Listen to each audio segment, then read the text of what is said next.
How's it going, everyone? Welcome to another episode of Draft to the Future. I am Matt. He is Ryan, and tonight is our big show. We're gonna talk about our top 300 board. We're definitely not gonna go through every single pick, but we're gonna talk about the board overall and kind of where we look crazy compared to consensus and even compared to one another, and then just kind of give you a look at like where we're going here in the future. So, Ryan, what do we got on tap?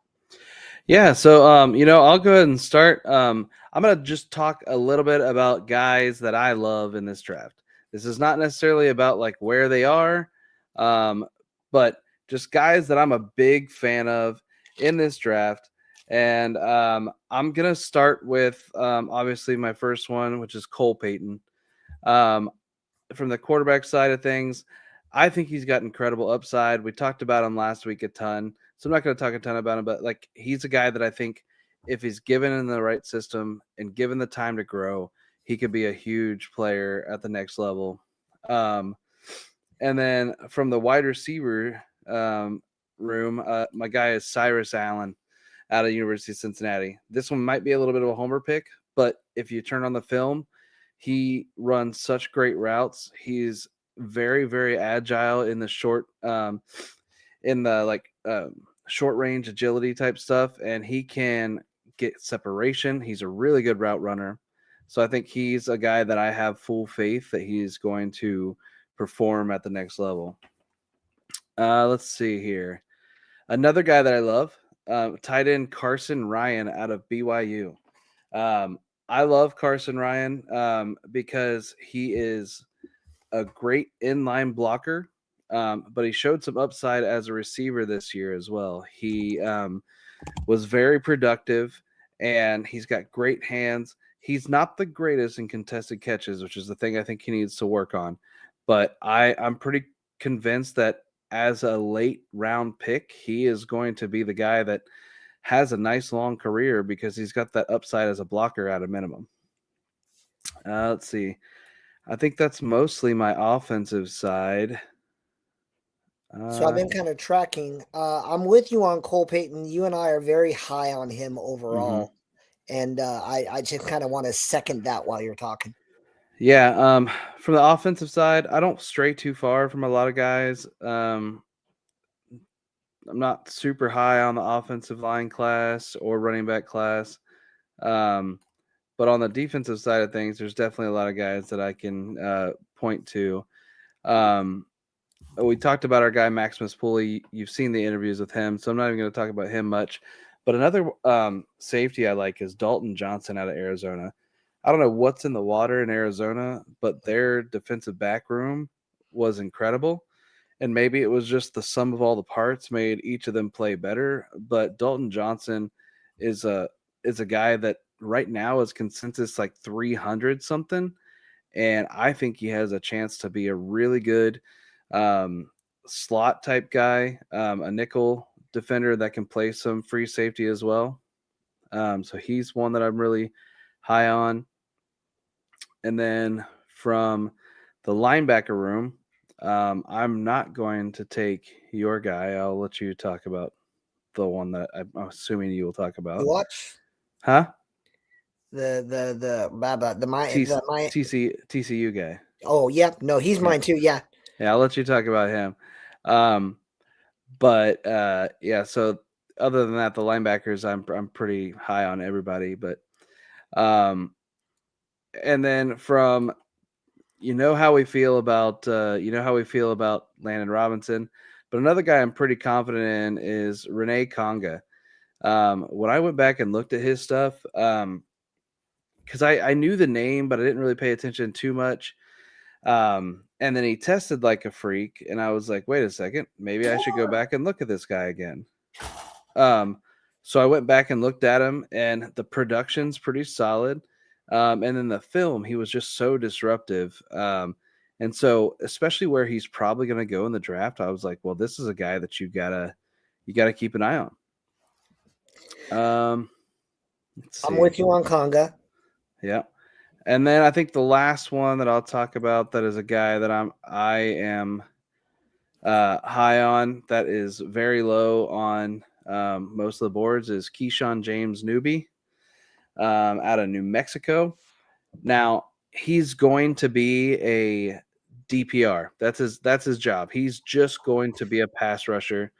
You're going to bring him in on obvious passing downs and say, go get quarterback. And that's fine, especially because he's going to be a late day 3 guy, most likely. So, but what I will say is he can do that at a very high level. So I think he's got a role at the next level. So who you got, Matt? So I just got my big board up, and I'm just going to talk about some things. Obviously, I'm going to shout out my guy Cameron Stewart. We love him too. So guys, I'm really a fan of. I am a huge fan of Emmanuel Pregnon. That's not like the biggest risk ever. He's 43, 36, depending upon what board you're looking at, but I am number 7 overall. He is an older person. It makes sense, but look at how massive he is. Look at how mobile he is. Look at how easy it was for running backs in Oregon to look like superstars running behind him. So he's someone I'm a huge fan of. Golden Rodriguez get a lot of love, but the guy I think is going to end up being the steal of what I affirm is probably the deepest defensive position in the draft is Caleb Elarms-Orr. He is so athletic, and he is also productive. I have him graded at an 85, ranked number 42, and he's 118, 169. But the guy is a playmaker. The guy is going to come in right away, be a special team contributor right away, and his instincts and his ability to always, I call it always in the screen. It's something that is special to watch, and he's going to be a fun guy. I found I came across him because I was watching Eric McAllister all last year. And while I was watching him, I would just finish watching the games a lot of times for TCU. And he was just every single play, he was all over the field. So I'm definitely with you there.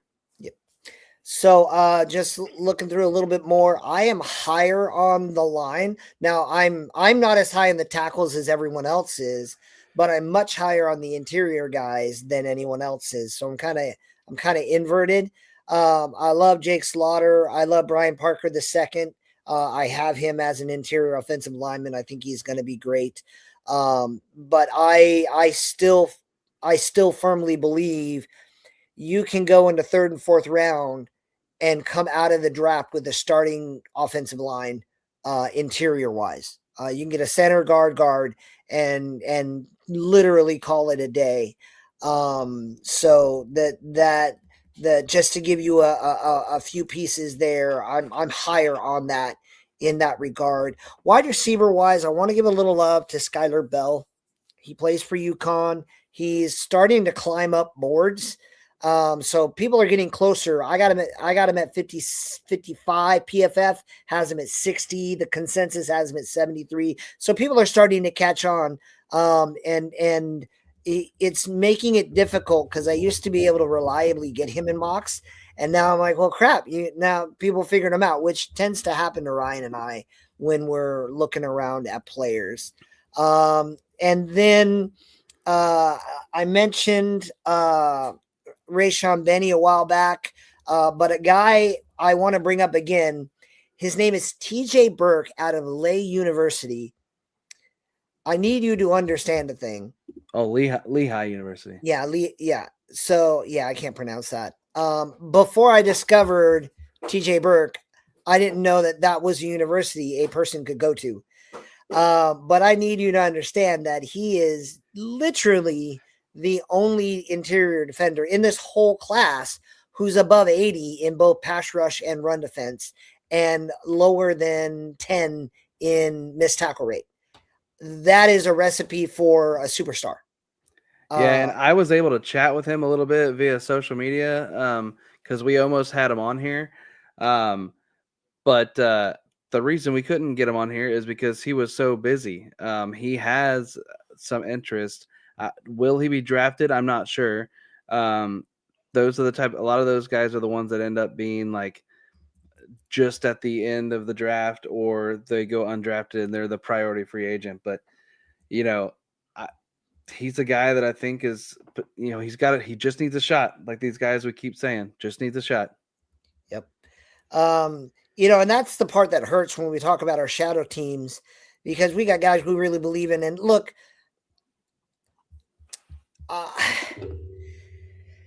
you're a GM, you're a head coach, you draft a guy like, let's look at the Browns. They drafted Dillon Gabriel in the 3rd round. Even if the day after you drafted him, you're like, why did we do that? You have to play him. You have to give him play, because you can't go to an owner and be like, oh, the 3rd round pick is a bust. You can't do that. Unless you have a really secure owner who is willing to take swings and okay with like, hey, you swing big, you miss big. And so I think guys don't get shots because unless they really come in and just dominate, you're not going to get an opportunity in front of a high caliber guy. And that's really tragic. I think you use free agency in the draft to acquire talent, and then the better players should play. And I don't know, Ryan. While I look for a couple of other names, do you agree with that assertion? I mean, to me, it doesn't matter about the cost that you put into the player, because that cost is already sunk. Like it's already gone. From a business standpoint, if the cheaper option is giving you equal or better production, then they should get the shot. So I mean, to me, the best player should always play. And who knows? We're not in the locker room, so maybe they are playing better in. Maybe the person that was drafted higher is playing better in practices. But I mean, I've seen it where I've literally watched it on the Bengals before, where it's like this guy is killing practices, this guy is killing preseason games, and then the 3rd round pick still gets the run, and the guy that was drafted in the 7th or the UDFA doesn't get the shot. So it's frustrating. All right, I want to give a shout out to Eli Heidenreich. I want to give a shout out to Michael Heldman, who is a shorter armed edge, but he has 31.5-inch arms. And he's not projected to go in round 1. So he's a guy that I've noticed all year stand out. And the other guy I really want to shout out is Charles Demings. He's a corner out of STF Austin. I have in my notes here, he's a nickel with incredible athleticism. He's going to be in that 4-5 range. Yeah. He may even fall to 6-7. There we go. I did it. He might even fall a little bit further because of the smaller school bias. But in this kind of draft, I mean, dude, when you're in round 5, just take a swing, because there are no expectations for anyone drafted outside of round 4 this year. So draft whoever you want. Like it's like a free pass this year, because everybody they want to denigrate this class. I really think it's unfair. Don't get me wrong. I don't know that you look back at this class and be like, look at all those Hall of Famers, but you're dogging on a whole lot of guys I think are going to start 10 to 15 years in the NFL. Yeah. So that's probably enough little shout outs before we take a look at this document. So yeah, what we're about to do. So I already posted on my personal Twitter at Ryan_draft to the future. I already posted my big board, my 300 with the that you can go to. I gave you the link to the Google Sheet, so you can go look at that. I shared it on our Twitter as well, and Matt's probably going to share his either tonight or tomorrow. So you can go look at the full 300 there if you would like. But what we're going to do now is we're looking at guys where either one of us is way off from consensus, or we're both on different sides of the consensus because we've had a few of those. So we're just going to go through some names, and I know a couple of them will have people being like, "What's wrong with you?" But that's okay. That's what the draft process is about. So the first guy, Jordan Tyson. Consensus has him at 14. I've got him at 37. Matt has him at 63. Matt, for me, it's the injuries and the top end speed. Is it anything different for you? Nope. And the reason I'm lower than Ryan is I had a second round grade on him coming into it. Because I look, I could be wrong. I have no evidence to support top end speed. And again, I am the one who believes that if you're 4.55 or faster, you're gonna be a great wide receiver. I think he can, if he can stay healthy, he can be a great wide receiver. But I need Ja'Marr Chase pull away speed if you want to go in round 1. So I had an early round 2 grade on him coming in, and then the injury concerns dropped him to late round 2, early round 3. And I mean, if the guy plays a whole season ever, then I'm wrong. But it hasn't happened yet, and if it hasn't happened in 3 years, why should I think it's going to happen ever? Yeah. So next is Kenyon Sadiq. Consensus has him at 17. Why do you have him at 39? So one thing Ryan and I are looking at very, very closely, and I'm excited about some of the research we're doing and how it's informing our analysis. That research has come late in this process, but the research I've already done and reviewed is, and if you go to our page, I showed you all the starting player builds for every position in the NFL. Kenyon Sadiq is built in a lab. And if you are like the NFL, and you believe that athleticism proves true, then Kenyon Sadiq should go high. What Ryan and I are starting to see in the data, and we're not done yet, but the belief that athleticism wins out in the NFL might be a lie.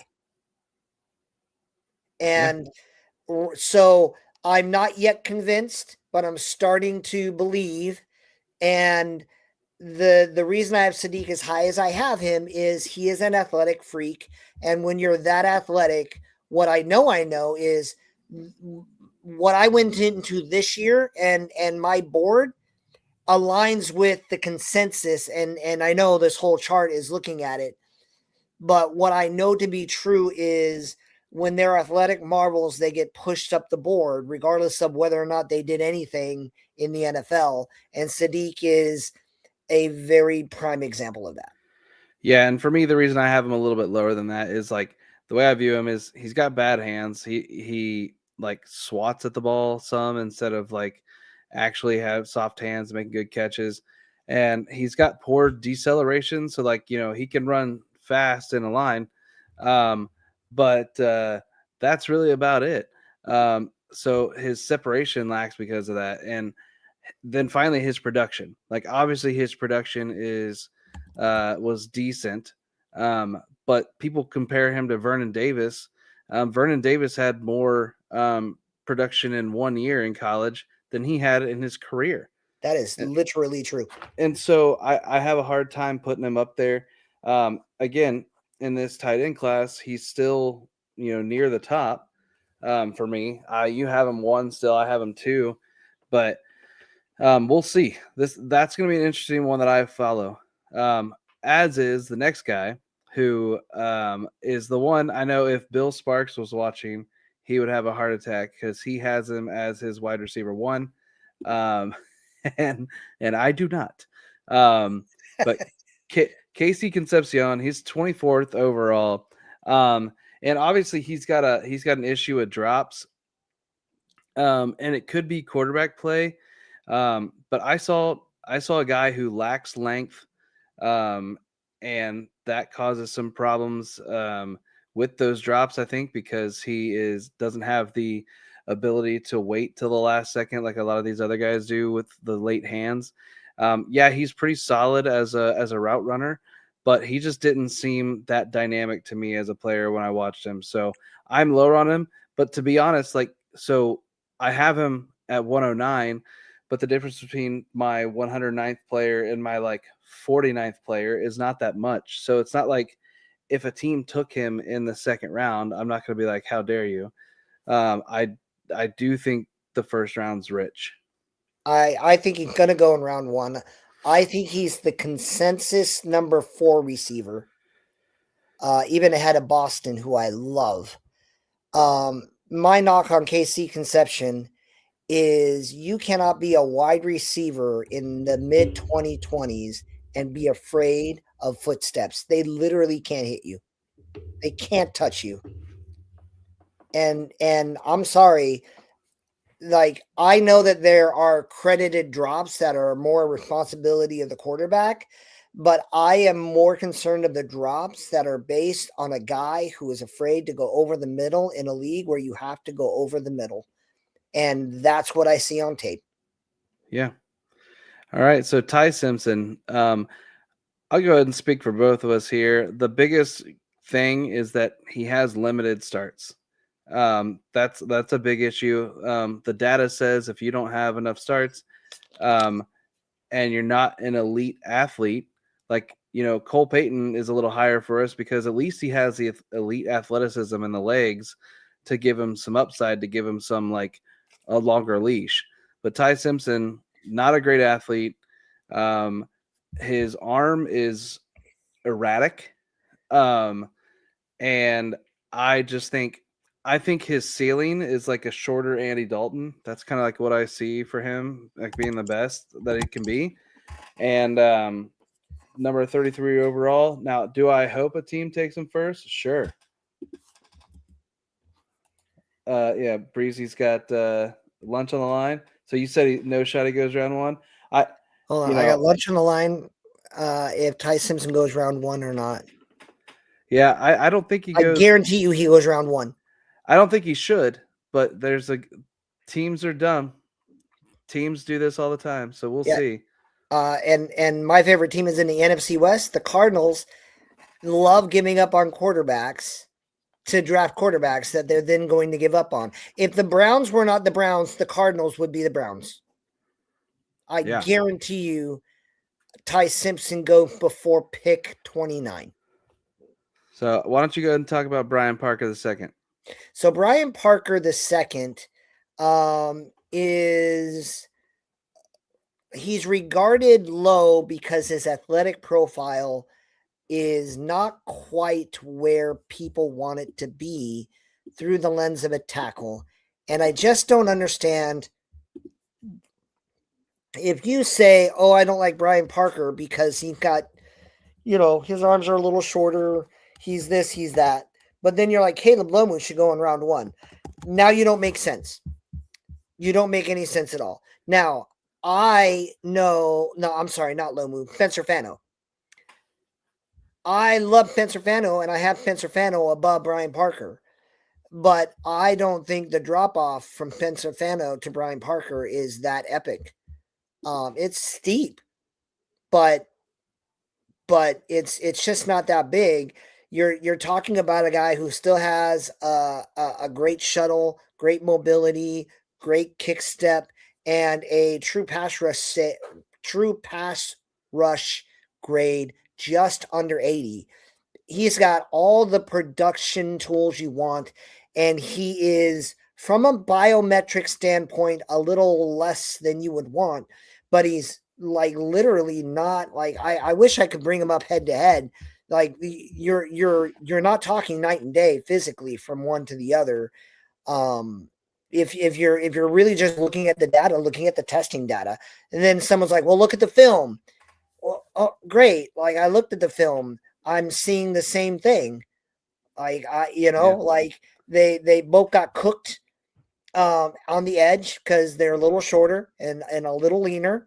But I'm telling you, you put either of these guys inside and you got a Pro Bowl interior offensive line.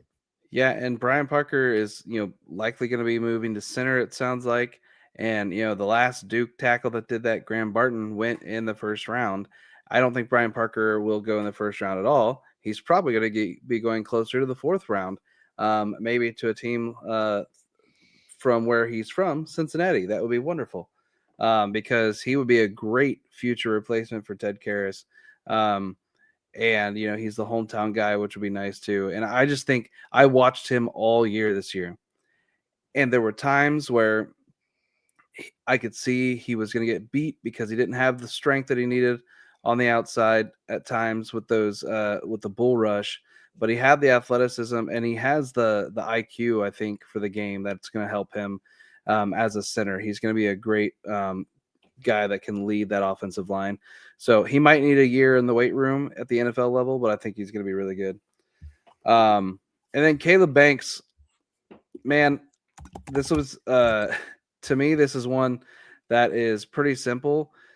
When you're that big, have a bunch of injury issues in your lower extremities, and your production is limited in college, I'm not taking a swing on you until day 3. And people like to talk about guys that were high athletes but low production in college that are now stars in the NFL. And I'm like, well, yeah, those guys were swung on day 3 and they were hits. There's just as many of those guys that are swung on and not hits. So you swing on those guys in round 3. So that's about where I have him. Any other thoughts on him?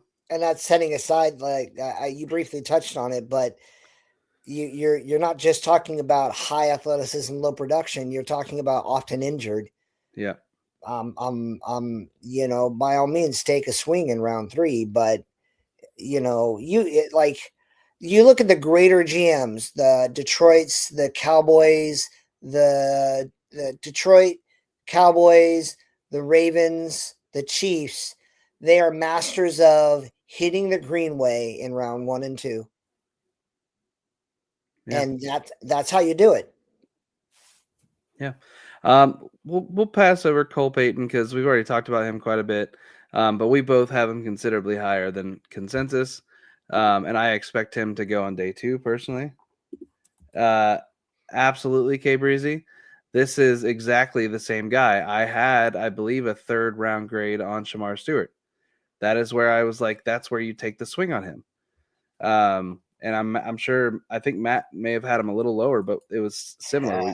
I hated him. Yeah. I'm sorry. Yeah. Not as a person, as a prospect. I'm not taking him. Let someone else swing on that. So this is the first one where we have we're on opposite ends of the consensus. So Bud Clark, he's consensus 89. I have him at 49. Matt has him at 137. So Matt, I'll let you lead. Why do you have him lower?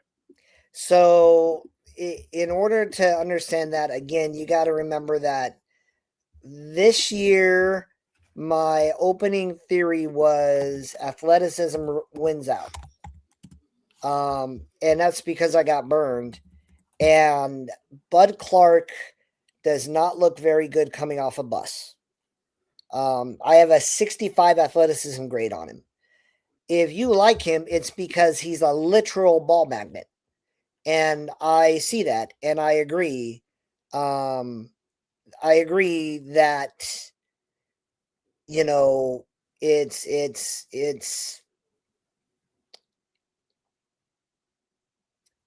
it's important to meet athletic minimum requirements. But once you meet those requirements, after that, it doesn't matter as much. So Bud Clark is lower on my board. And if I had another month to do the research that we're currently doing, I might be closer to Ryan.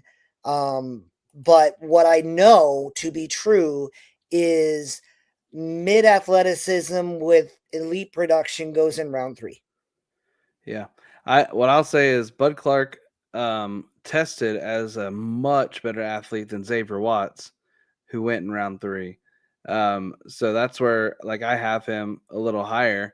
For me, it is that, he's a ball hawk. He's also versatile. He plays all over the field. So I like that a lot. I'm pretty confident that at a minimum, he's going to be that game changing nickel defender at the next level. That can, get you a few extra shots on offense. And that Matt. Malik who? Malik is our friend in the Bengals world. Malik Wright, he's the guy's show I was on a couple weeks ago. He absolutely loves Bud Clark, so he would So be again, upset with 137. that ranking is not an indication on my regard for him. That ranking is a realistic look at where players with his profile tend to go in the draft. Yeah. So, all right, Bo Stevens. Bo Stevens, we're both higher on than consensus. I'm a little higher than you are. Let's go ahead and talk about that. So, for me, Bo Stevens, he is really solid across the board from a metric standpoint in all areas as a defender, as a blocker. So, he's got good production all across the field. And he's a solid athlete. He's not a great athlete, but he's a solid athlete. And this is also maybe a little bit of a helmet scouting, but guys coming out of Iowa, I trust. So that's why I have him pretty high, and I think he's going to be really good. He reminds me of Dylan Fairchild in the fact that he's gonna go higher than people expect him to go, and could potentially be a quality starter from day one. So I'm a little lower on Stevens because I think he's when you're ranked higher on my board, and I'm going to appear hypocritical, and then I'll have to explain why I'm not. If I have you ranked high, it's because I genuinely believe you're going to step on the field and you could start. I might never be able to prove myself, but I believe that. If I like you, but I think it will take you time to crack an NFL roster, I got to get you in that third round neighborhood. So I don't have a knock on Stevens and who I think he will be. I think 5 years from now, he's one of the better guards in the NFL. I just think it'll take him 2 or 3 years to get his shot.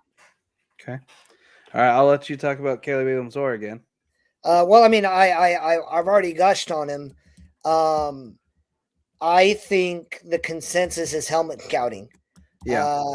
TCU doesn't get a whole lot of love, but the worst you're getting out of Caleb Williams-Orr is a guaranteed special teams. Like you dropped him, you got a special teamer. He's gonna go all out, and he's gonna lead your special teams in tackles. Yeah. So I have a second round grade on him because you dropped him to be a special teamer, and then you're like, wow, I just can't get him off the field. He's going to be a guy like Jay Golday. This is a thing I believe about them. By week 2 of the offseason program, Jay Golday and Elam Zor are going to be able to teach the defense to the rest of the linebacker room. Yeah, I like that. For me, I love him as a Bengals target, and obviously, I'm biased towards the Bengals. I talk about the Bengals more, but we need a guy that can play close to the line of scrimmage, that Sam linebacker type role, and Caleb Williams-Orr can do that. And he's consensus 125. If he's there at 110, and we chose to go a different route, at our second and third round, this is the guy that I want in our fourth round. But all right, and then we've talked a ton about Landon Robinson, and we are way higher on him. Consensus has him at 195, and we have him at 76 and 110. 110 happens to be the Bengals' fourth round pick as well. I still hope that they'll consider him because they've had 4 meetings with him. I think he gets to 140. Possible, yeah.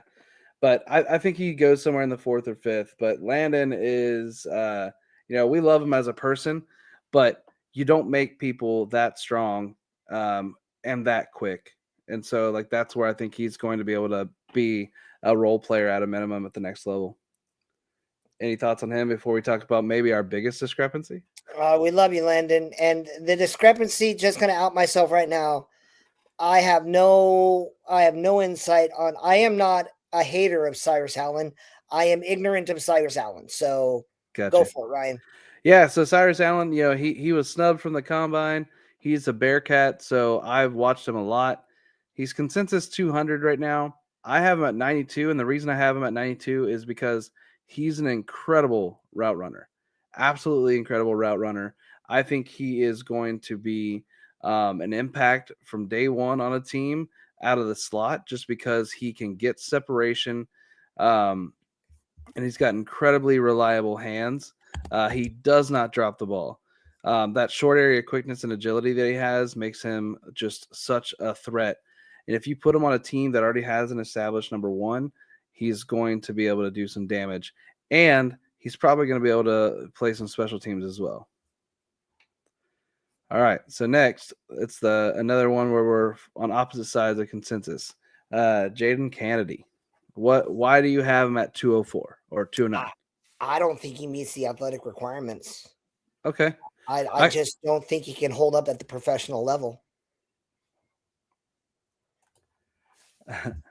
Yeah, not soft hands Yoshi. Got it. Yeah. That's saying I would love for him to replace Yoshi, but yeah, Kennedy, that is the hit for him is the athleticism. But for me, the production, the ball skills that he has been incredibly good in coverage at a school in Oregon that faces some of the top talent. So I think he's worth an early day 3 pick, which is pretty close to where 94 is. But yeah, I just think he's one of the better nickels in the class. We already talked about Eli Heidenreich. Let's talk about another one where I'm higher on, which is Cole Wisniewski. Cole Wisniewski, I love his size. I think he's got really good range at free safety. He's not a guy that I'm going to want to put down necessarily in the slot or anything like that, but I think he's got really good range if you throw him back there at free safety. And the production is really good. He came from North Dakota State, and you would expect a massive drop-off coming from North Dakota State to Texas Tech. But it didn't happen. He still played really well. And I think that he can do that at the next level. His size makes it he's almost like just a speedier linebacker. And I think the hip stiffness might be the reason that he's lower on a lot of people's boards. So I love his production so much. I'm willing to ignore that I don't have a lot of evidence to support his athleticism where it needs to be. So the reason I have him where I have him is I believe in his production. I know that his size and build profile work out well enough. So I hedged my bet. So he's consensus 228. I'm like, well, I like him way better than that. So I kicked him up around from the consensus because unlike Kennedy, when I watched Wisniewski, I looked at the film and I really believed that he was going to hold up. I can't really argue what hold up means. I think he's going to be a good rotational safety. That's what I think he's going to be. And I don't know if he's going to be an every down guy, but he's going to be another good special teamer. He's going to be a good rotational DB. He's got some versatility in the back of the end zone. So I just don't know how good he's going to be. Pardon me. So I'm willing to bet on his production, but I'm not willing to go all in. Yeah. I think for the next guy, Matt Golban, I can probably guess why you're lower on him and closer to consensus than I am, and it's because he's not a great athlete. Nope. He is a poor athlete actually. But for me, and we're doing the research on this now, so it'll be interesting to see if this changes my mind going into next year. But like, I am less concerned about my center being a great athlete.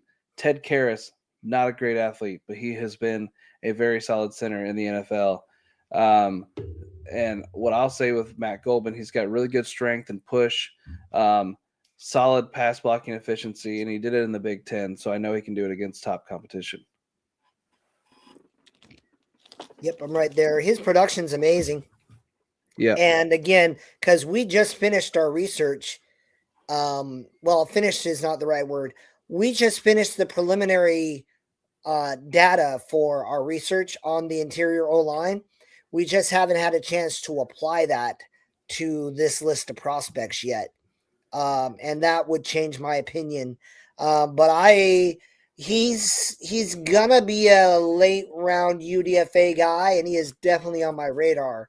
But I have gone all in on production guys. I have the center, a former center out of Michigan, had all the production out of the get out, and he can't get off the 49ers practice squad. So again, like I believe in the ability, but I can't make NFL coaches put people on the field. What are your thoughts on Pat Coogan? Why is he at 197 for you? So it's kind of the same song. That's what I thought. Pat Coogan is another elite production guy.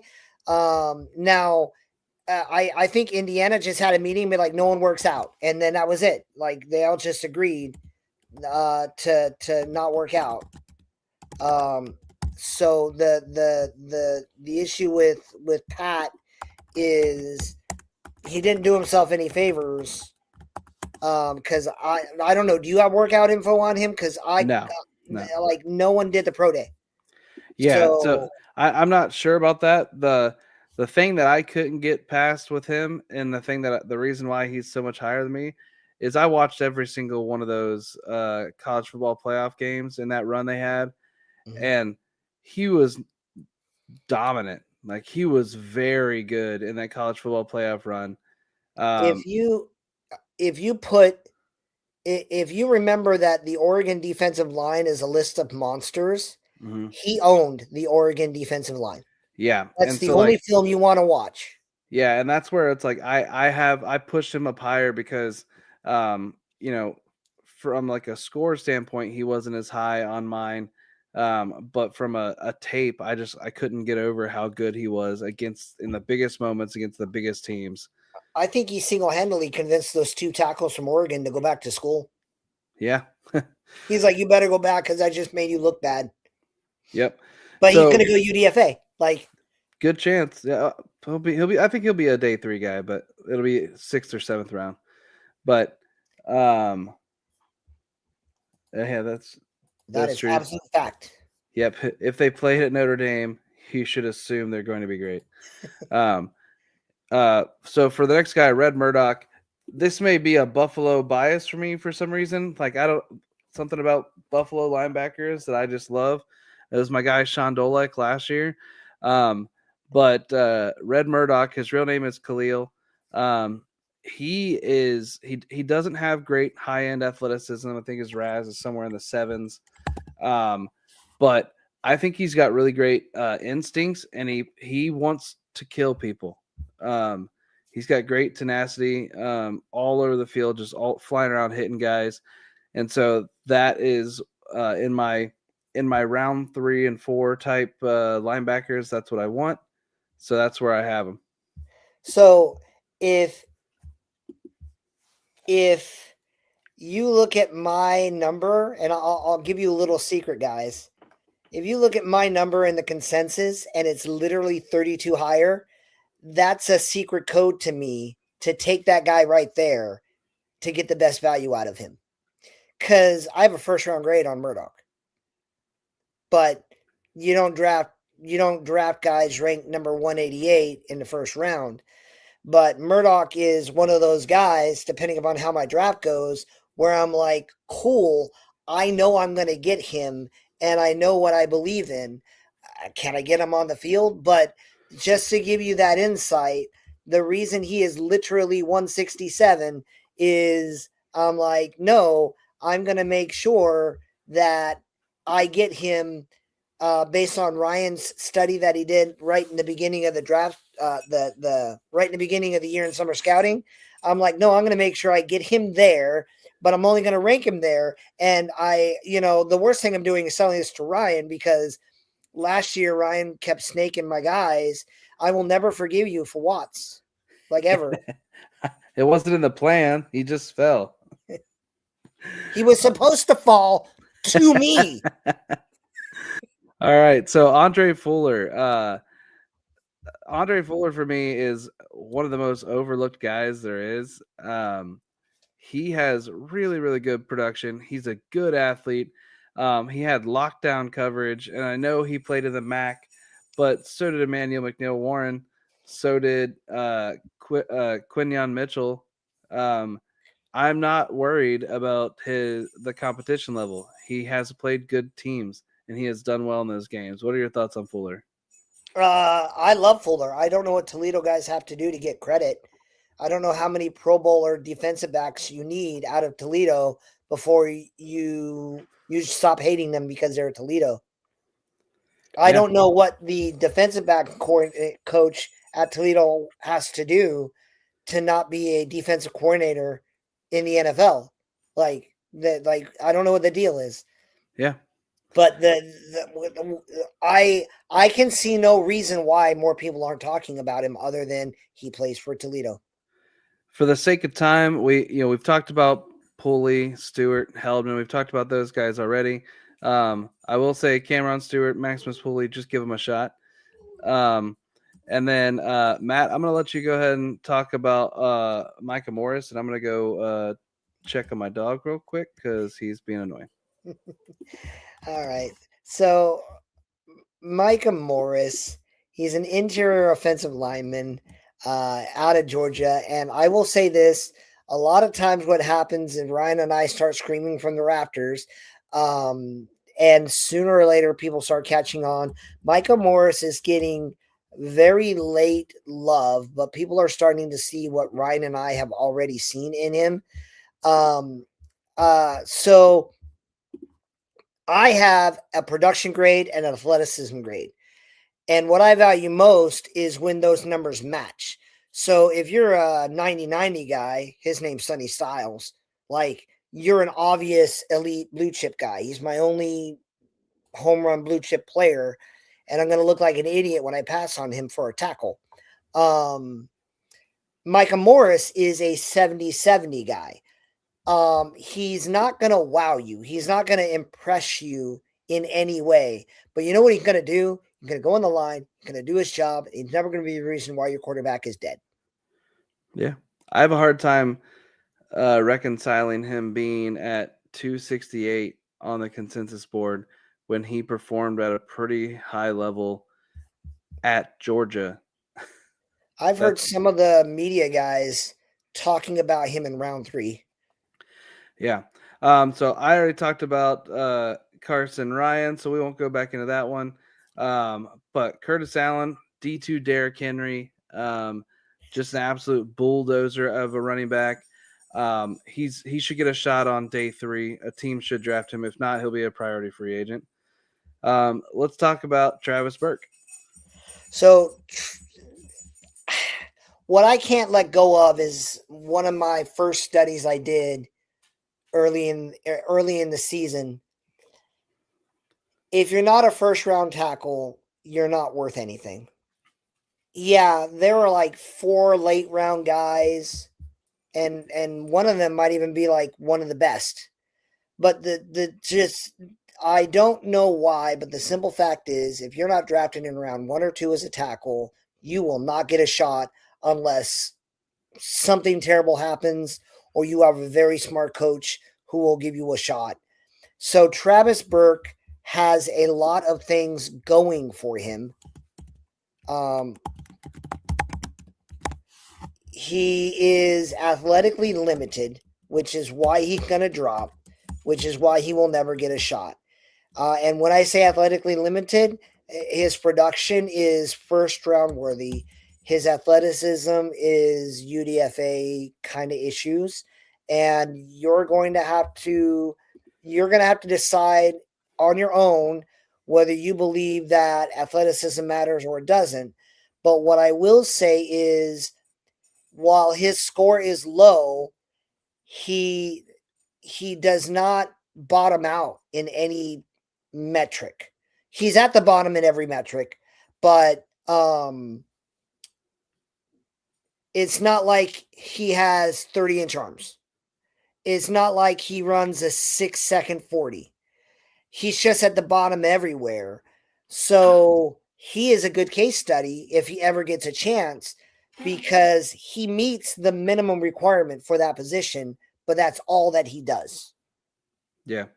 And for me, like again, you've noticed my production has been I value production maybe a little bit more, and that's why I'm higher on him. Speaking of production, the next guy, Rohan Jones, um, out of Arkansas. I think he came from Montana State beforehand, but he had an absurd 26.8 yards per catch this year, with like a 5 point something yards per route run as a tight end, which is crazy. He is smaller, but he's not that much smaller than Kenyon Sadiq. And he's not going to give you much in the blocking, but he's essentially a big slot. And I absolutely, to me, he's a home run type guy, so I would give him a shot. He's a day 3 guy, but he's probably going to be a UDFA. A team's probably going to pull him in, and he's going to have some fun flashes in preseason. We'll see if he can make a roster or not. I'll let you talk about your best friend next.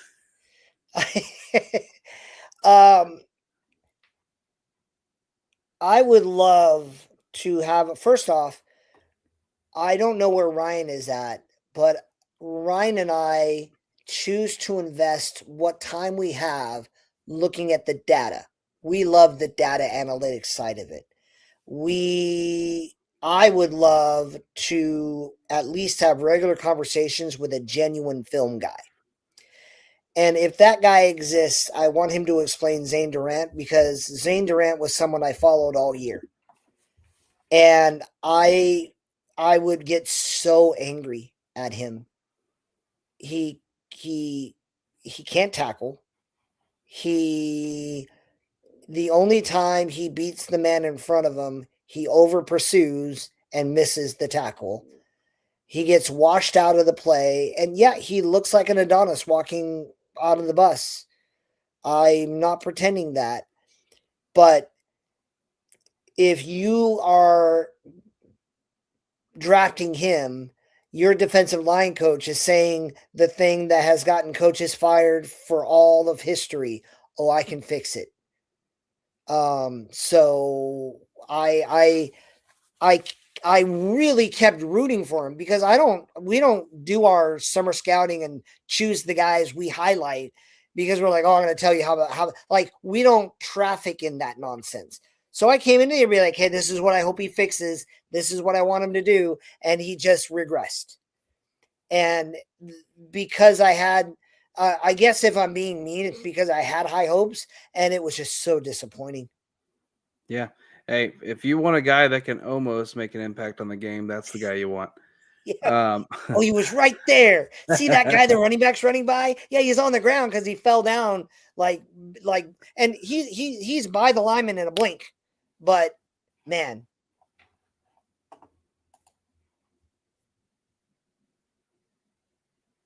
Yeah.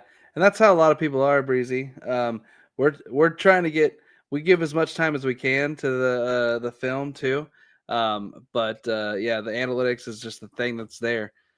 So Bowery for me, I'll talk about him. The analytics are bad. The analytics are very bad for him in terms of the production on the field. And then I watched him at the was it the Senior Bowl? I think he was at, and he was just getting bullied, just absolutely bullied. So I cannot take a high pick with him, and I know it's not like he's crazy high. The 129 is where they have him, but I'm gonna bet on the guy that has better analytics in that range than I am on the guy that did not have any good analytics. So Brandon Cisse, you want to talk about him? So Cisse is the poster child for scouts and people looking at a person's athleticism and drooling. And I keep asking, where's the production? So he's ranked 44 in the consensus. The same reason, Caleb Banks is up there, Shamar Stewart is up there. You get him in gym shorts running a combine drill, he should be like a top 10 pick. The problem is none of that athleticism helps him get where he's supposed to be, cover where he's supposed to cover, or get the ball when it's right there for him to get. Yeah. So for me, it's just he was really, really bad in man. And while he may end up being a zone guy at the next level, he was only okay in zone. And so I can't take the risk on him when the analytics are that bad. And when I watched him, he was just getting cooked on a regular. So I'll let you. This actually might be one of our bigger ones too. Nick Barrett, you have at 46. I have not ranked in my top 300, and then the consensus has him at 165. So the consensus is right in between us. Yep. So that kind of makes some sense. But why don't you talk about why you like Nick Barrett? So I will confess right now that Nick Barrett, I was up until literally 2 nights ago, I was like, why doesn't anyone see Nick Barrett? Why isn't Nick Barrett getting any of the love? And when I asked that, I'm genuinely asking to understand. So what Nick Barrett has shown is he is a great run stuffer. If you look at his run defense grade, and his run defense grade is amazing. So what hid the problem from me was I think I'm like, oh, wow, he's going to be a great run stuffing rotational guy. You bring him in on early downs. I never thought, I thought he was going to be a great run stuffer with some pass rushing upside because, excuse me, he had improved in his pass rush, but it was always limited. Then I did the study that we're talking about, and I know we're referencing a study we haven't finished yet, but I did that study. I'm like, oh, now I see it. So I'm probably closer to Ryan now than I was 2 days ago. Well, maybe not closer to Ryan. I'd probably take him. He got a 16.7 missed tackle rate. And I didn't think that was a big deal until I looked at him in comparison to the NFL talent bar that you must reach. You can't have a nearly 20% missed tackle rate, and you can't have almost no impact on a pass and expect to be a successful prospect. That sounds harsh, but I was sitting there saying, like, I believe in like what's wrong? What's the problem? Because up until literally 2 days ago, I thought you had your run stuffers and you had your pass rush specialist, and then you had Dexter Lawrence. And like, they don't make Dexter Lawrence. Hashtag Bengals made a great move. Dexter Lawrence is one of 4 true great interior defenders. After that, you have to have like 30 of those guys because some are good against the run, some are good against the pass, and only the true greats are good at both. Barrett looked great against the run until I really started digging in to the missed tackle rate. And that's when I was like, okay, I think I understand why people are lower on him. So I've been convinced since I finalized my board. I'm just too lazy to go in and move him on my board. All right, yeah. So I think, for me, it's just a lot of the things you said, but then also being he had one good year. That's concerning too, because like when those guys are a little older and they have a good year. Pregnon, we already talked about. We're both higher than consensus. I think he goes around where I have him potentially in that 25 range. For Matt, I know you're hoping he goes a little bit later than that. I am foolishly confident he makes it to my second round pick. There you go. If I'm wrong, I will cry on camera. The next one, these next two, this is what's interesting to me. These next two, because I had, what was it? We had up a little higher. I had, Red Murdoch higher than you did. And then these guys, Trey Moore and Eric Gentry, and then also Carson Sherrar and Jackson Kuwatch. These are linebackers. So let's kind of talk about that group of linebackers. Why do you have them so much higher than I do? Do you think? Are we going to come back to Derek Moore? Yeah, we can come back to Derek Moore. My bad. Okay. So when I look at those linebackers, and when I look at the research I've already done, Trey Moore as a linebacker has a mid-second round grade, but I'm just being honest with you. Trey Moore is who everyone thinks Arvell Reese is. I believe it. I know it. The guy has a 94 athleticism grade. He was built in a freaking lab. And it shows up. It shows up in the production. It shows up on the field. Don't get me wrong. I have, I have a much higher grade on Arvell Reese because of Arvell. Look, the problem is I'm lower on Arvell Reese because he's playing in the wrong position. He should be at the edge, and he would be even more elite. But he hasn't had the time to cook that he needs to cook. But they keep shoving the best linebacker in college football this side of Sonny Styles at edge where he doesn't belong. And so he looks horrible. But when you finally figure out he's a linebacker, you're going to see a different player. Kuwatch is a different story. He's just from a smaller school, so he's not getting the love he deserves. But I don't know, Ryan, how much you've dug in on him, A ton. but his production screams. Especially I have these things I call key metrics. And when I look at each position, I have like, okay, I'm really interested in guys who excel here. With pass rushers, the true pass rush win rate is a key metric. If you're above 20 on that one, you have my attention. Kuwatch has all the key metrics you need, and again, you're talking about someone who's not athletically limited. He's not as athletically gifted as Trey Moore, but he's not a ton off. His only problem, if anyone looks at him objectively, is he plays for Miami of Ohio. So there were people who didn't even know he was a human until I started screaming from the rafters.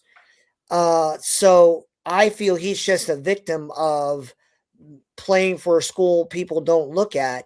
But if you look at his production and you look at his athletic profile, and that's what frustrates me because, you're going to put your Caleb Banks and you're going to put, who are some of the other like high key athlete guys, the Cisse, you're going to scream those guys' names, right? Because SEC bias is a real thing. But then you look at these other guys who have the same athletic giftedness, but you're not like there's this weird bias of athleticism is all important. And the SEC, we still believe in the SEC, even though the SEC doesn't believe in the SEC. And that bias shows out when players like Kuwatch exist and no one gives them any attention at all. Yeah. So for me with these guys, Trey Moore, I didn't have as high of an athleticism score for him.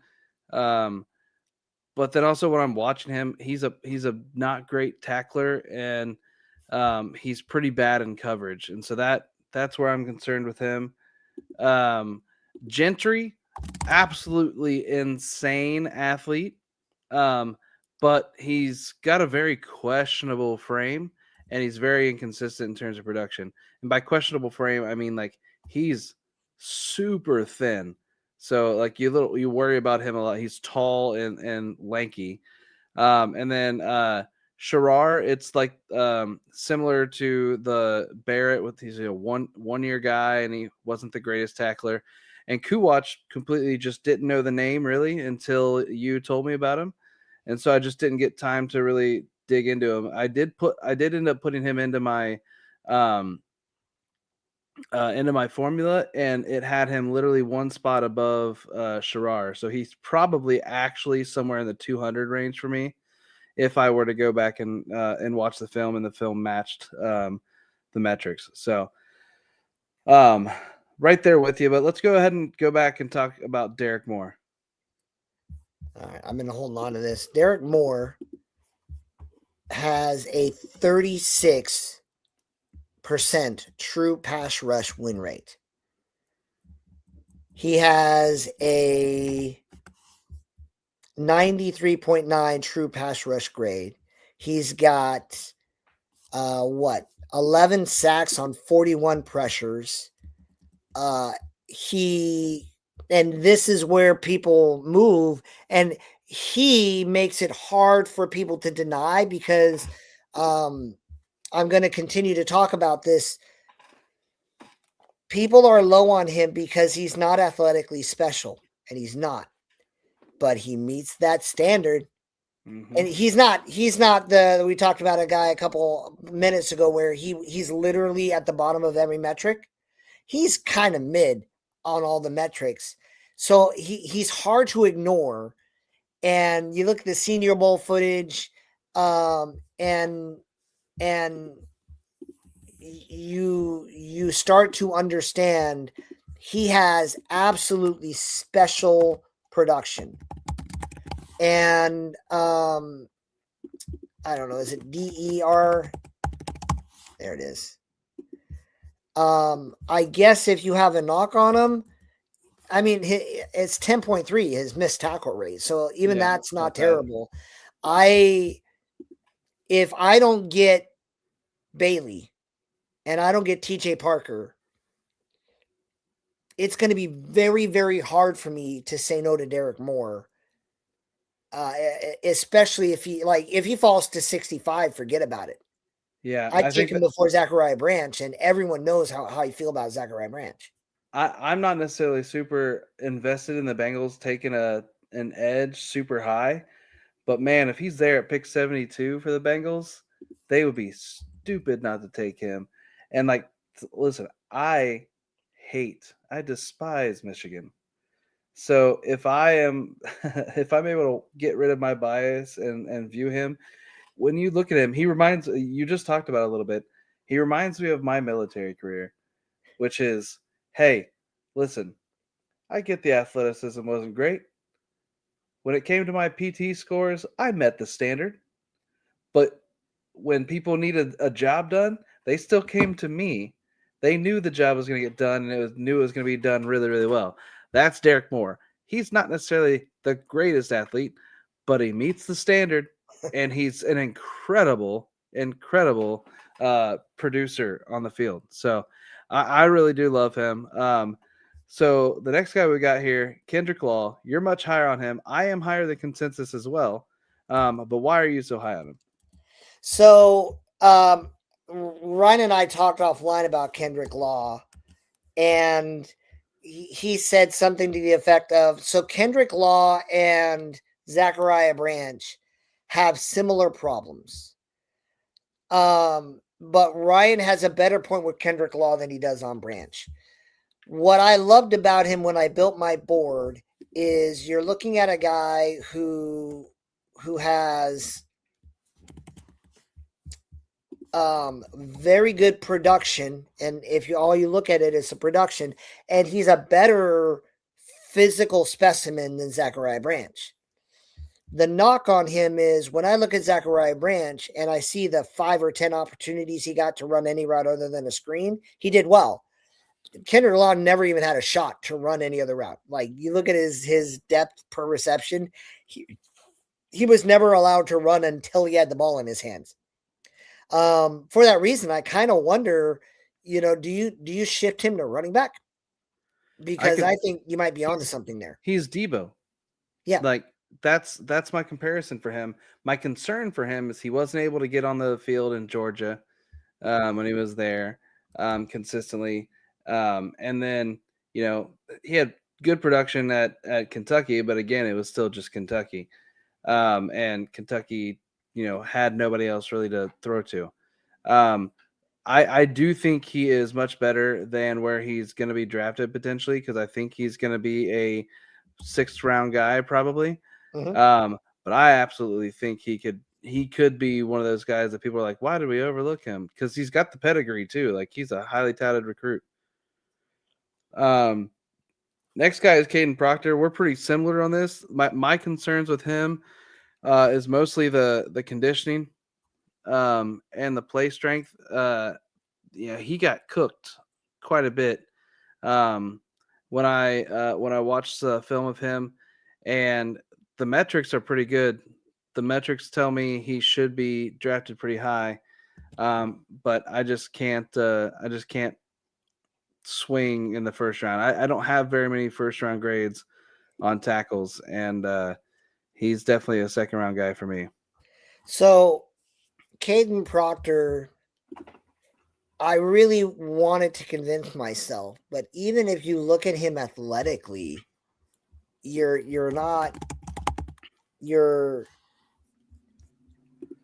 my data literally comparing him to starting tackles refutes the claim that he's this athletic marvel that everyone's trying to tell me he is. I'm like, no, I'm genuinely looking. He's not that guy. And I was trying to convince myself to go after him in my shadow team. I'm like, oh, he's this athletic guy because his production was garbage. But every time I tried to look at him athletically, and here we go. I know this has happened because we did our full research on tackles. I believe that arm length is a thing. Ryan and I have talked about that, I think, because of this class.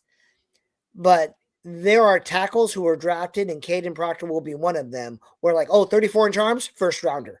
Like, it doesn't matter how slow you are. It doesn't matter how clumsy your feet are. It doesn't matter how overset you get. 34-inch arms are like easy, first rounder, done. And that's going to happen to Caden Proctor. All right. So next guy, VJ Payne. I'm honestly probably higher on him than I had in my final big board. And the reason I was lower on him is because it just feels like yes, he's a great athlete, but it doesn't feel like he does anything on the field at an elite level. Like he's just kind of like, all right. And that's why in this class I had him lower. But what are your thoughts on VJ Payne? I think he's very like you draft him, you get a solid backup who can step in and keep you from losing a game. That's literally what I think of him. I know that there are some people who are super high on him. Yeah. And again, the people who are high on him they're high on him because of his athleticism. And it's there. He's got tools to work with. But he's a middling production guy, just kind of steady Eddie in that context. So I know I'm getting a capable backup with some perhaps upside, but I'm not ready to believe he's going to come in and take a starting job right away. Yeah. The next guy is one of the ones that I have super high, and you don't have as high, Keith Abney. We already talked about Conga, so we'll move to Abney. And consensus is right in the middle. So the reason I have him so high is he is a lockdown guy, in my opinion. Lockdown outside corner, which is hard to come by. If you look at him, he only allowed a 46 passer rating, which is really solid. Some of the only guys that have better this year were guys like Chris Johnson, Traden Stukes, Mansour Delane. They're going pretty high. And then he also allowed under 50% of his targets. He didn't allow completions. So he's also 4.3 missed tackle rate, which from an outside corner. Outside corners, you're not necessarily always expecting them to have high or low missed tackle rates, but he's one of the better ones in the class. So I think he's a sure tackler, lots of experience. He's not super great in man, but he's pretty solid in man. And I think he is going to perform at a very high level. And if I was a betting man, I would say he goes in round 2. He could fall to round 3, but I think he goes in round 2 because this class is weak on outside corners after you get past that second round. So there is a lot to like about Abney. I value man coverage, and that's not his bag. Does that make sense? Yeah. So if you're a zone coverage fan, then you're definitely going to be closer to Ryan than you are to me. But if I want to, because you said he was a lockdown guy, but I don't have his data in front of me. To me, if you're a lockdown guy, you're a man specialist, and unless you're looking at something I'm not seeing, he can control his zone. And if that's what you mean by lockdown, then I'm like, yes, I see what you see. But I don't like I'd rather have a guy I can have who will like, hey, that's Malik Neighbors, take him out of the game. That's what I mean when I say lockdown. So is that where the I think part of it. I think he's probably moving to slot at the next level, and I think that's kind of where why I have him so high. okay. Is I think he similar to Pons. If Pons ends up moving to the slot at the next level, he's going to just be. He's physical enough. He's good enough to cover those tight ends. He's got a better size than Pons does. Pons is still still have higher, but I think he just has the ability to lock that down. And obviously he is better in zone, but I mean he's not bad at he's better in man coverage than Charles Demings. He's technically graded better in man than Pons was, better than Julian Neal was, better than Devin Moore. Some of these guys that are considered to go higher than him potentially. Well, what makes sense is you're grading him as a nickel, and I was looking at him outside. That explains a lot to me there. Yeah, because I was disappointed in him as an outside guy, and if you're telling me, well, I'm going to kick him in nickel, then that makes a little bit more sense to me. Yeah, and we'd probably be closer in that vein. So Caleb Tiernan, I'm pretty close to the consensus here. Why do you have him a little lower?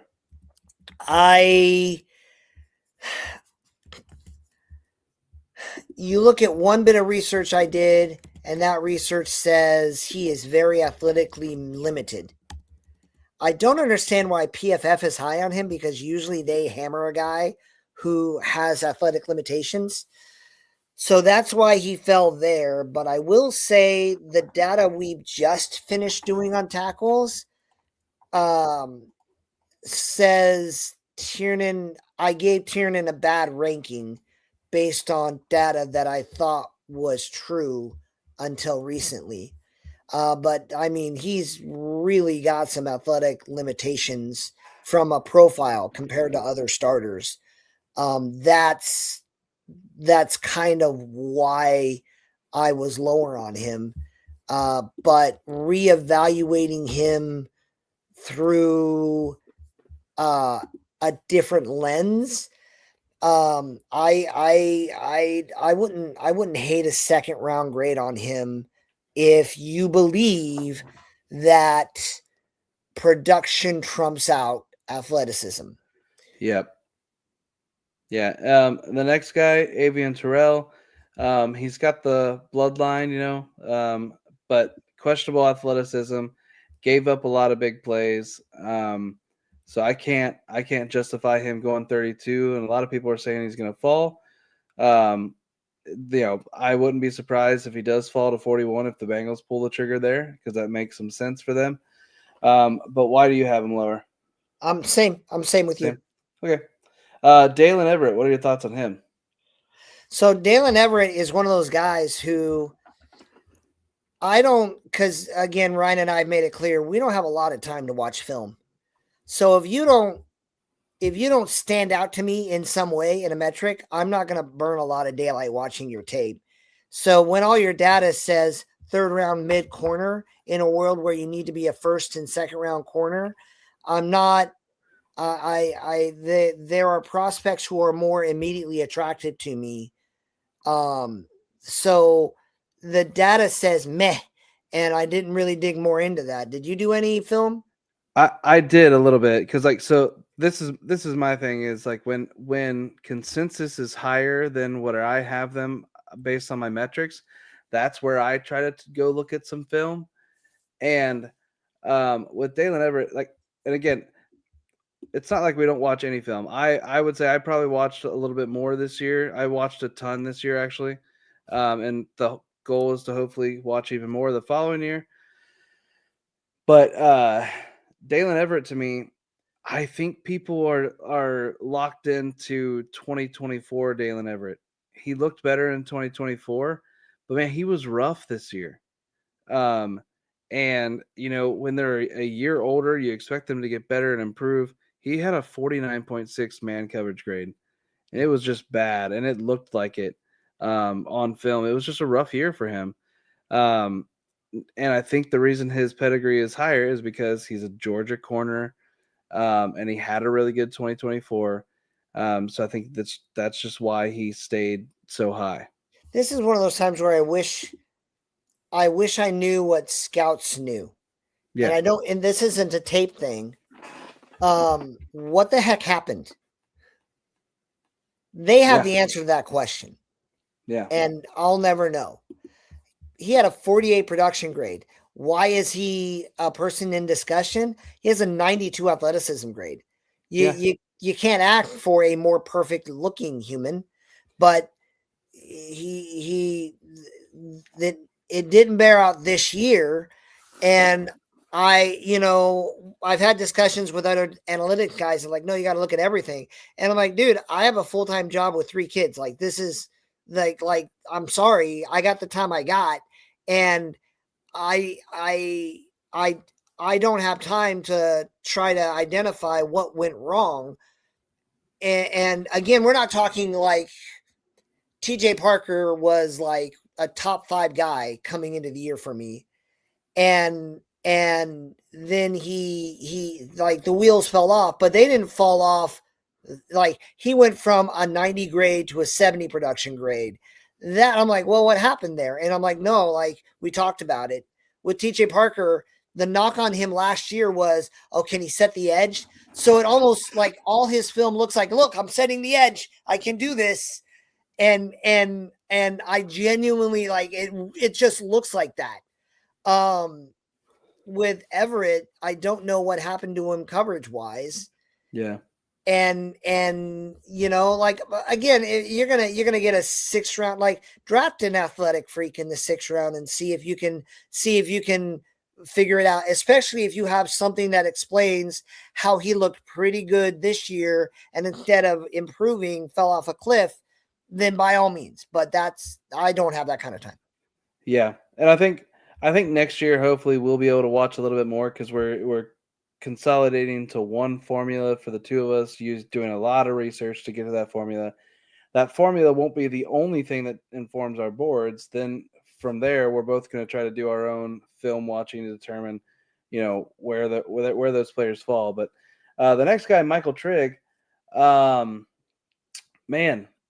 he's got off the field stuff and some work ethic stuff that people talk about. And when you're watching him play, he might be one of the most inconsistent guys I've ever seen play. And he's also got really bad hands. He had an above 10 drop rate. So with Trigg, I can't get there at 120. Like, sure, he's an athlete, but can't do it. And then for Delp, why are you lower on Delp? Because I don't know why he scored a 58 production score for me. I think it's because that quarterback desperately needs to transfer to McDonald's. But I have no way of knowing it.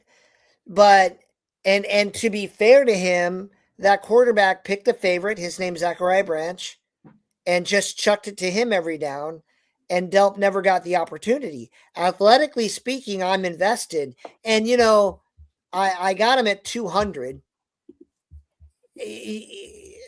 In this draft, that's not really the condemnation it is in other drafts. Yeah. But I can't I can't figure out what happened. Yeah, they just refused to use him. Same thing with the guy at Cincinnati. Yeah, Although I Joe had Royer. more like with the Cincinnati kid, I have evidence to support he is like again the Texas Tech guy, dude. Like everyone is it Sorsby? Yeah, Sorsby. Either everyone in college football and the NFL is right about Sorsby, or everyone in the NFL and college football is wrong about Sorsby because you are betting everything that nope, Delp is trash. The other Georgia, not Branch, but the outside receiver is trash. And the line is literally all of Georgia is the problem except for not Georgia. Literally everyone in Cincinnati was the problem except for Sorsby. And I'm like, you know what it means when everyone else is crazy? You're crazy. Yeah, and honestly, Cincinnati's offensive line was great, and so Royer was just misused, and I think that's with Delp. So when I saw other people start to put him much higher, because originally I had him lower, um, I did go and specifically went to watch film on him, um, and he is a solid blocker. That's why he's higher than Royer. Um, but with his ability to be a playmaker, I watched several games where he is wide open in the middle of the field and just doesn't get the ball thrown his way, um, or the ball is thrown and it's nowhere near him, or it's put in a bad spot, and so he's getting hit right as the ball's getting to him. So I honestly do think it was that quarterback, and selfishly, I hope he falls to around 200 because Bengals have pick 199, and that would be wonderful because I think he'd be a great fit with a quarterback like Joe Burrow. Um, but yeah, it's hard. It's hard to tell when guys don't get the opportunities. Yep. So But I yeah, think I'm gonna watch Sorsby very closely, and I'm gonna watch Georgia because for me it's easier to believe that there's less talent in Cincinnati than there is in Georgia. yeah, So it's easier for me to blame a quarterback in Georgia than it is in Cincinnati. But then I keep looking at all these athletic freaks in Cincinnati. I'm like, what? How do you not use that? Like I could throw to these guys. yeah, So, exactly. um, and again, Sorsby, athletically speaking, I see what you're showing me, but why can't he hit these athletic freaks that surround him? And he's going to go with Terrence, like a guy I'm going to track all next year because Terrence Carter. that tight end is a marvel. Yeah, he's fun. So we'll So see. So yeah, so we just went through about 50 players that we have differences of opinion on. These are some big board discrepancies, is what we were calling them. But it's draft week. The draft is here in 2 days. It's like Christmas for guys like us. Um, I will be down in Universal Studios for my daughter's cheer competition, but I plan on trying to go live with Matt on Thursday night for the first round reactions. We'll also obviously be making our shadow team picks in that draft. As a Bengals fan, I can just sit back and relax in the first round because I know I have an all pro player in the first round already. That's pretty cool. So super excited about that. If any other team made that move, everyone would be applauding it. But because it's the Bengals, half the media is hating on it. Um, but other than this week, doing the draft, we'll probably do some reaction stuff, maybe some small videos throughout the weekend as well. Who knows? But we have next week. We're going to do our draft wrap up show at the same time, and we're going to talk about the results of our shadow draft. So we're going to go through, show you our new roster, our potential updated depth chart, um, and then after that, we're taking a break. We're probably going to take about a month. We won't be on for a while.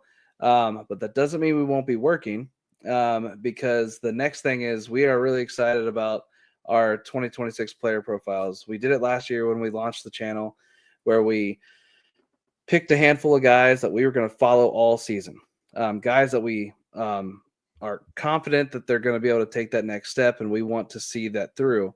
So we've got 16 guys each that we're going to cover, and we're covering 32 total players, 8 different FBS conferences, 2 FCS conferences.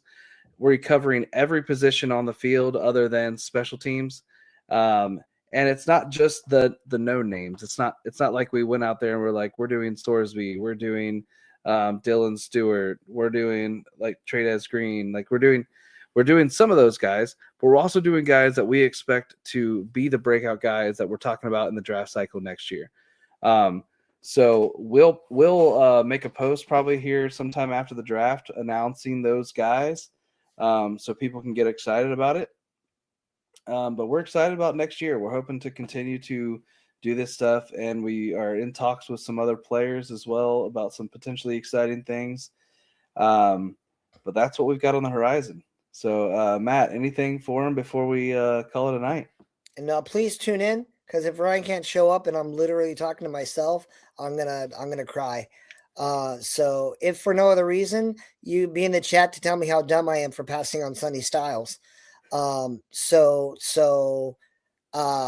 Please come to the thing, because I don't want to watch the draft without anyone to interact with.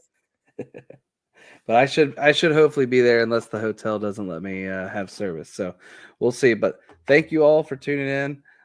Make sure you like and subscribe, and we will see you on Thursday night.